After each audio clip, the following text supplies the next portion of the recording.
கிறித்துவ சமய இலக்கியமான தேம்பாவணி காப்பியத்தினுடைய கதை என்ன அப்படிங்கிறத தெரிஞ்சுக்கிட்டு அதற்கப்புறம் தேம்பாவணியை எழுதிய சூழல், அதை எழுதிய வீரமாமுனிவர் பற்றி தெரிஞ்சுக்கலாம். பல வகை வளங்களும் நிறைந்த நாடு பாலஸ்தீனம். அந்த பாலஸ்தீன நாட்டில் சூதேயா, சமாரியா, கலிலேயா அப்படின்னு 3 பகுதிகள் இருக்குங்க. அந்த 3 பகுதிகளில் சூதேயா அந்த பகுதியில் இருக்கக்கூடிய தலைநகரம் தான் எருசலேம். அங்கே வாழ்ந்துகிட்டு இருந்த தம்பதியர் சகோபு, நீப்பி. இவங்க 2 பேருக்கும் மகனாகத்தான் வளன் என்று சொல்லக்கூடிய சூசையப்பர், அதாவது இயேசுபிரானினுடைய தந்தை பிறக்கிறார். சிறு வயசிலேயே அவர் ஒரு தச்சு தொழிலாளியாகத்தான் வாழ்ந்துட்டு வர்றாரு. ஒரு 12 வயசு இருக்கும். காட்டுக்கு தவம் புரியறதுக்காக போறாரு வளன். அந்த நேரத்தில் முதியவர் தோற்றத்தில் இறை தூதர் காட்டுக்கு வர்றாரு. அங்கு சூசையப்பராக, அதாவது வளனாக இருக்கக்கூடிய அவரை பார்த்து, நீங்கள் காட்டுக்கு வந்து தவம் புரியணுங்கிற அவசியம் கிடையாது, நாட்டுக்கு போய் நல்லறம் செய்யுங்க அப்படின்னு சொல்கிறாரு. அந்த இறை தூதர் சொன்னதுனால வளன் காட்டில் இருந்து நாட்டுக்கு வந்து மக்களுக்கெல்லாம் நல்லது செஞ்சுக்கிட்டு இருக்காரு. அந்த நேரத்தில் தான் இறை தூதர் வந்து வளன்கிட்ட சொல்கிறாரு, நீ மரியாள் அப்படிங்கிற பெண்ணை திருமணம் பண்ணிக்கணும் அப்படின்னு. அந்த மரியாளுக்கு 14 வயது. அந்த பெண்ணும் இறைவன் மேலே மிகுதியான பக்தி கொண்டவங்க. இப்போ 2 பேருக்குமே இறை தூதர் சொன்னதுனால இருவருமே திருமணம் பண்ணிக்கிறாங்க. திருமணம் பண்ணிக்கிறப்போ வளனுக்கு 33 வயது, மரியாளுக்கு குறைந்த வயது தான், 14 வயது தான். இப்படியாக திருமணம் பண்ணி 2 பேரும் வாழ்ந்துட்டு வர்றாங்க. என்னதான் குடும்ப வாழ்க்கைன்னு சொல்லப்பட்டாலும் அவங்க அதுக்குள்ளேயும் ஒரு துறவு வாழ்க்கையை தான் வாழ்ந்துட்டு வர்றாங்க. இப்படி இருக்கக்கூடிய ஒரு சூழல்ல மரியம்மை கருவுற்று இருக்காங்க. இது எதனால நிகழ்ந்தது அப்படின்னு சூசையப்பராகிய வளனுக்கு புரியலை. ஏன்னா சாதாரண இல்லற வாழ்க்கையை அவங்க வாழலை, இல்லறத்தில் இருந்தாலும் துறவரம் தான். அப்போ அந்த சந்தேகத்தை போக்குறதுக்காக இறை தூதரை வந்து சொல்றாரு, மரியாள் வயிற்றில் இருக்கக்கூடியது தெய்வ குழந்தை. இது உண்மையாலுமே மற்ற மானிடர்கள் பிறக்கக்கூடிய ஒரு சூழல் கிடையாது. மற்ற மனிதர்கள் பிறக்கிறாங்க அப்படின்னா ஒரு ஆணும் பெண்ணும் இணைந்து ஒரு பெண் கன்னித்தன்மை அழிந்து தான் குழந்தை பிறக்கும். ஆனால் மரியம்மைக்கு கன்னித்தன்மை அழியாமலேயே தெய்வ குழந்தை பிறக்க போகுது, இறைவனுடைய ஆசையால் பிறக்க போகுது அப்படிங்கிறத சூசையப்பராக இருக்கக்கூடிய அந்த வளன்கட்ட இறை தூதர் சொல்லிட்டு மறைஞ்சிடறாரு. அதற்கப்புறம் இருவருமே ரொம்ப சந்தோஷப்படுறாங்க. இப்போ பிள்ளை பெற்றுக்கான காலம்.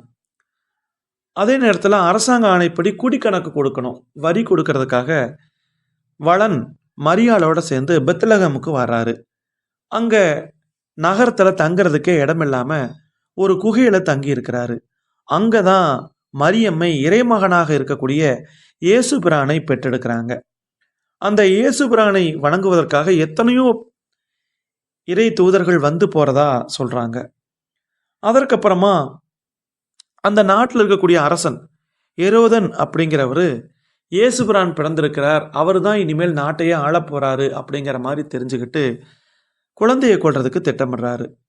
இதை எப்படியோ தெரிஞ்சுக்கிட்ட வளன், அதாவது சூசையப்பரும் மரியம்மையும் குழந்தை இயேசுவை கூட்டிக்கிட்டு எகிப்து நாட்டுக்கு போகிறாங்க. அதற்கு பிறகு 7 ஆண்டுகள் கழித்து அந்த அரசனாக இருந்த ஏரோதன் இறந்து போயிட்டான் அப்படிங்கிற தகவல் தெரிஞ்சு வளன் மரியம்மையையும் இயேசுவையும் கூட்டிக்கிட்டு நாசரேத்துக்கு திரும்புகிறார். அதற்கு பிறகு 12 வயசாகுது இயேசுபிரானுக்கு.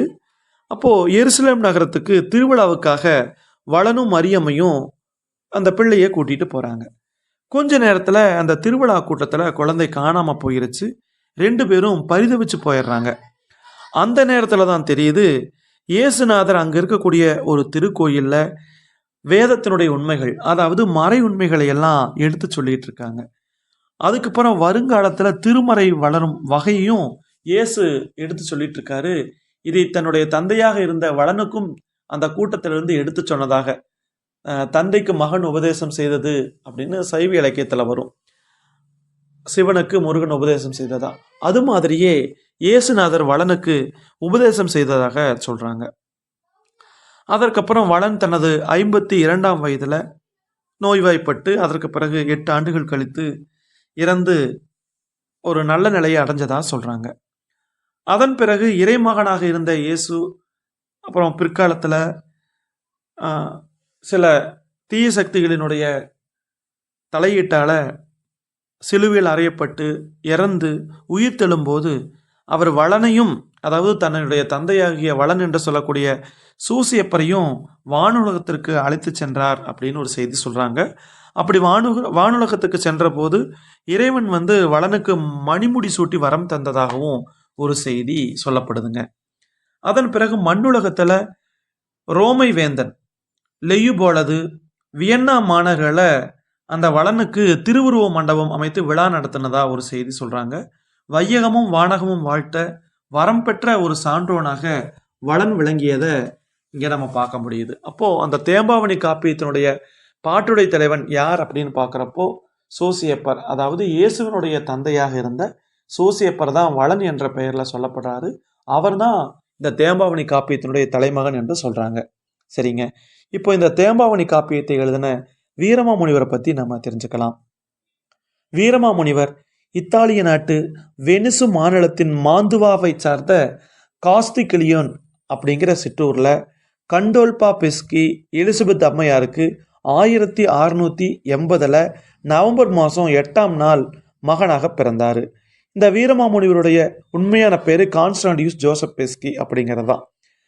பிற்காலத்தில் தமிழ்நாட்டுக்கு வந்து தான் அவர் தைரியநாதராகவும் பின்னர் வீரமாமுனிவர் அப்படிங்கிற பெயரையும் பெற்றதாக சொல்கிறாங்க. இந்த வீரமாமுனிவர் உரைநடையில் நிறைய நூல்களை படிச்சிருக்கிறாரு. அது மட்டும் இல்லாமல் சதுரகராதி, தொன்னூல் விளக்கம், செந்தமிழ் இலக்கணம், கொடுந்தமிழ் இலக்கணம், இலக்கண திறவுகோல் முதலிய இலக்கண நூல்கள் எழுதியிருக்கிறாரு. திருக்காவலூர் கலம்பகம், கித்தேரியம்மாள் அம்மானை, அன்னை அழுங்கல் அந்தாதி, அடைக்கல மாலை, அடைக்கல நாயகி வெண்கலிப்பா, தேவாரம், வண்ணக்கலைகள் ஆகிய சிற்றிலக்கியங்கள் எழுதியிருக்கிறாரு. வேதியர் ஒழுக்கம், வேத விளக்கம், ஞான கண்ணாடி, பேதகம் மறுத்தல், லுத்தேரினியல்பு, வாமன் சரித்திரம், பரமார்த்த குருவின் கதை, ஞான விளக்கம், திருச்சபை கணிதம் ஆகிய உரைநடை நூல்கள் படைச்சிருக்கிறாரு. வைத்திய நசகாண்டம் அப்படின்னு ஒரு மருத்துவ நூல் கூட படைச்சிருக்கிறாரு. திருக்குறளின் அறத்துப்பாலையும் பொருட்பாலையும் லத்தீன் மொழியில மொழிபெயர்த்திருக்கிறதா சொல்றாங்க. சரிங்க, இப்போ தேம்பாவணியை பத்தி சொல்லும்போது இந்த தேம்பாவணி துறவி மரியாள் அப்படிங்கிறவங்க ஆகிருத நகரத்துல வாழ்ந்துட்டு வந்தாங்க. அந்த துறவி மரியாள் ஸ்பானிய மொழியில கடவுளின் நகரம், தி சிட்டி ஆஃப் காட் அப்படின்னு ஒரு நூல் எழுதினாங்க. அந்த நூலை மையமாக வச்சு தான் இந்த தேம்பாவணி அப்படிங்கிற நூல் எழுதப்பட்டதாக சொல்றாங்க. அந்த துறவி மரியாள் உரைநடைகளை தான் ஸ்பானிய மொழியில இந்த வளனுடைய சரித்திரத்தை எழுதியிருக்கிறாங்க. அதை வீரமாமுனிவர் தான் தேம்பாவணி, அதாவது வாடாத மாலை அப்படிங்கிற பொருளை தேம்பாவணி காப்பியத்தை படைச்சிருக்கிறாரு. அந்த வளனது வரலாற்றை பிறப்பிலிருந்து முடிசூட்டு நிகழ்ச்சி முடிய 36 படலங்களா 3615 பாடல்கள்ல சொல்லியிருக்கிறாரு. இந்த கடவுள் நகரத்துல அந்த துறவி மரியாள் சொன்ன செய்தியை மாத்தல, ஆனா தமிழ் பண்பாட்டுக்கேற்ப சிலவற்றை மாற்றியும் புதிதாகவும் இந்த வீரமாமுனிவர் ஆக்கி தந்திருக்கிறார் அப்படின்னு சொல்றாங்க. தேவையில்லாததை நீக்கிட்டு தேவையானதை அவர் உருவாக்குறாரு.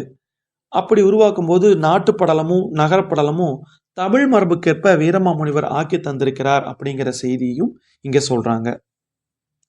இறைமகன் இயேசுவை பேணி வளர்த்த இந்த காப்பிய தலைவன் வளன் பிறந்தப்போ வானத்திலிருந்து எழுந்த குரல், அதாவது இறைவனுடைய குரல் எப்படி ஒழிச்சது அப்படின்னா, என் மார்பில் தேம்பாவணி ஆவான், அதாவது வாடாத மாலை ஆவான் அப்படின்னு சொன்னதாகவும், அதனாலதான் வளனுக்கு தேம்பாவணி அப்படின்னு ஒரு சிறப்பு பெயர் இருக்கிறதாகவும், அதுதான் இந்த காப்பியத்தினுடைய பெயராகவும் இருப்பதாக நம்ம வீரமாமுனிவர் மூலமா நம்ம தெரிஞ்சுக்க முடியுதுங்க.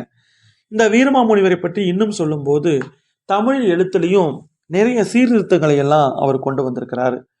உதாரணமா உயிரெழுத்துக்கள்ல ஏ ஓ குறில் இருந்தப்போ அதுக்கு மேல புள்ளி வச்சும் அந்த குறில் நிழல் எல்லாம் மாற்றம் பண்ணாங்க. அப்போ இந்த குழப்பம் வேண்டாம் அப்படின்ட்டு ஏக்கு கீழே ஒரு ஒரு ஒரு கீழே ஒரு எழுத்து ஒரு கோடு போட்டு அது ஏ அப்படிங்கிற நெடிலாகவும், ஓவுக்கு ஒரு சுழி போட்டு அதை நெடிலாகவும் மாற்றி அந்த குரிலுக்கும் நெடிலுக்கும் ஒரு வேற்றுமை அறிந்து கொள்வதற்கு ஒரு மாற்றம் செய்த பெருமையும் வீரமாமுனிவரைத்தான் சாரும் அப்படின்னு சொல்றாங்க. அப்புறம் அவர் சமயப்பணி பண்றதுக்காகத்தான் வீரமாமுனிவர் தமிழ்நாட்டுக்கு வந்தாரு. இருந்தாலும் தாய்மொழி அல்லாத தமிழ் மொழியும் கற்று இத்தனை நூல்களையும் படைச்சிருக்கிறது நினைக்க நினைக்க அவருடைய பேராற்றல் நம்மை வியப்படைய செய்வதாகத்தான் இருக்குது அப்படின்னு சொல்றாங்க. அதற்கு அடுத்தபடியே என்ன சொல்றாங்கன்னா, 1710 லிஸ்பன் நகரத்திலிருந்து கோவாவுக்கு புறப்பட்டு வந்தாரு. அதுக்கப்புறம் கோவாவிலிருந்து கொச்சிக்கரையில் உள்ள அம்பலக்காட்டுக்கு போனாரு. பின்னர் நெல்லை மாவட்டத்தில் உள்ள மணப்பாட்டுக்கு சென்று அங்குதான் ஓரளவுக்கு தமிழ் பேச கத்துக்கிட்டாரு. பின்னர் தூத்துக்குடியில சிறிது காலம் தங்கி பின்னர் 8/5/1711 மதுரை திருச்சபையில கத்தோலிக்க சமய குருவாகவும் பொறுப்பேற்றதாகவும் இவரை பற்றிய செய்திகள் சொல்றாங்க. தமிழை தாய்மொழியாக பெறாத ஒரு மேனாட்டு துறவி இங்கு தமிழை கற்று ஒரு காப்பியம் பாடக்கூடிய அளவுக்கு ஒரு பெருமை பெற்றவராக இருந்தது எல்லாராலையும் போற்றக்கூடிய ஒரு செய்தியாக சொல்லுது. சமயப்பணியோடு சேர்ந்து தமிழ் பணியும் செய்த அந்த வீரமாமுனிவர் 18ஆம் நூற்றாண்டினுடைய முற்பகுதியில் தான் தமிழ்நாட்டுக்கு வந்ததாக ஒரு செய்தி சொல்லப்படுது. உரைநடை, அகராதி, கடிதம், சிற்றிலக்கியம், இலக்கணம், காப்பியம், எழுத்துச் சீர்திருத்தம், கதை இலக்கியம், சித்த மருத்துவ நூலாக்கம், மொழிபெயர்ப்பு, இப்படி பல துறைகளிலும் அவர் கால் தடம் பதிச்சிருக்கிறாரு அப்படிங்கிறது ஒரு பெருமைக்குரிய ஒரு விஷயமாக போற்றப்படுது. உரைநடை வரலாற்றில் உரைநடையினுடைய போக்கில் நிறைய ஒரு மாற்றங்களை உருவாக்கி மிகச்சிறந்த ஒரு உரைநடையை இந்த உலகத்திற்கு அளித்த பெருமையும் இந்த வீரமாமுனிவரைத்தான் சேரும் அப்படிங்கிறத எல்லாருமே புரிஞ்சுக்கலாம். இவர் தமிழ்நாட்டுக்கு வந்தப்போ தன்னுடைய பேரை தைரியநாத சுவாமி அப்படின்னு மாற்றிக்கொண்டதாகவும் அதற்கு பிறகு மேலும் தமிழ் படித்து கொள்ள வேண்டும் என்ற பொருள்ல வீரம் அப்படின்னா தைரியம், அதுக்கப்புறம் அந்த நாதன் அப்படிங்கிறத நாத சுவாமி, அந்த சுவாமி அப்படிங்கிறத முனிவர் என்ற பொருளையும் கையாண்டு அந்த தைரியநாத சுவாமி அப்படிங்கிறத மேலும் தமிழ்படுத்தி வீரமாமுனிவர் அப்படின்னு மாற்றிக்கொண்டதாகவும் ஒரு வரலாறு சொல்லப்படுதுங்க. இது மாதிரி அந்த கிறிஸ்துவ சமயத்தினுடைய நன்கொடைகளில் அந்த தேம்பாவணி ஒரு பெருங்காப்பியம் என்று சொல்லக்கூடிய அளவுக்கு ஒரு சிறப்பு பெற்ற காப்பியமாக இருந்ததை இப்போ நாம் தெரிஞ்சுக்கிட்டோம்.